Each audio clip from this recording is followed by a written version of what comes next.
Kevin Worth versus Askar is a bantamweight bout. Kevin Worth has shooter record of 8 wins, 1 loss.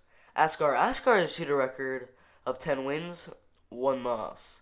Alright, so first off, Kevin Worth is currently 33 years old, and Askar is currently 26 years old, so Askar is going to have a very slight age advantage in this fight. Also, Kevin Worth is currently 5 foot 6 inches tall. Askar is currently 5 foot 7 inches tall, which means there's not going to be a height advantage in this fight. Now, I looked at the Tapology predictions for this, and it's pretty much 50-50, as Worth has 57% of the votes, Askar has 43% of the votes, so it's pretty split down the middle.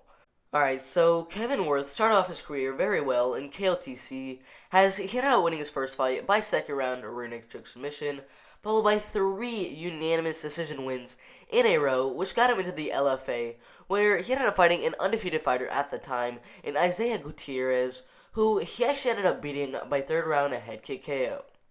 After that first win inside of the LFA, he got a big step up in Richard Palencia, who he actually ended up losing to very closely by split decision.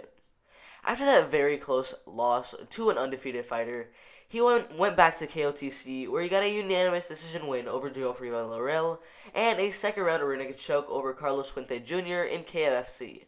Now, after those 2 wins outside of the LFA, he ended up joining back into the LFA, where he ended up beating Ryan Lilly by unanimous decision. Alright, so Askar had a pretty good amateur career as well as his pro MMA career, as in his amateur career, he actually ended up going a 6-1, with his 1 loss coming by first round KO, with all the other wins coming by either KO or decision, with 5 of those coming by KO and 1 by decision. And when he became a pro, he just kind of continued on that trend, with a first round KO, a unanimous decision, 2 first round KOs, a second round KO, which got him into Titan FC, where he ended up beating an undefeated fighter in James Blair by unanimous decision, followed by a first round KO by elbows over Jesse Parker, which got him into the LFA, where he ended up beating Derek Mandel by unanimous decision, and he ended up leaving the LFA for the HFC and Island Fights, where he ended up getting a unanimous decision win and a first round rear naked choke. But that's actually where he decided to go back to HFC, where he ended up losing a first round KO to Sayudok Karamogov. Alright guys, so this fight is going to be very interesting. As you guys can see, Askar, he has some serious power.